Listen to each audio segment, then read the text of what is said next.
If conflict had disappeared from human life, philosophy, literature, and even the very question of justice might never have existed. Today, I would like to explore human beings, justice, and society through the theme of conflict. Human beings are complex creatures. While we naturally seek pleasure and avoid pain, we are also guided by reason, intelligence, and our innate personalities. As a result, we constantly live with conflicting emotions and desires. We want comfort, yet we also want growth.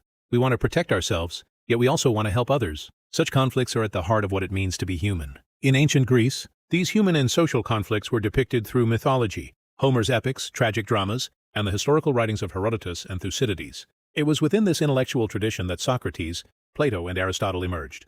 They believed that conflict could either lead people to destruction or guide them toward harmony. The ability to bring order to one's inner life was called virtue. Aristotle, in particular, argued that virtue was not simply a form of nobility, but rather a capacity that enables human beings to function properly as human beings. This idea was expressed through the four cardinal virtues: wisdom, courage, temperance, and justice. Wisdom helps us determine the right course of action. Courage enables us to face fear. Temperance regulates our desires. When all of these virtues are balanced and harmonized, they create what Aristotle considered justice in the broad sense. More importantly, this harmony is necessary not only for individuals but also for society. Since human beings are creatures of conflict, the communities and states they form are also subject to conflict. Therefore, society requires a spirit of fairness that values freedom, civic participation, public-mindedness, and equality. What Aristotle called justice in the narrow sense was this spirit of fairness. When fairness takes root within individuals, it gives life and meaning to the institutions of the state. In other words, inner justice within individuals and external justice within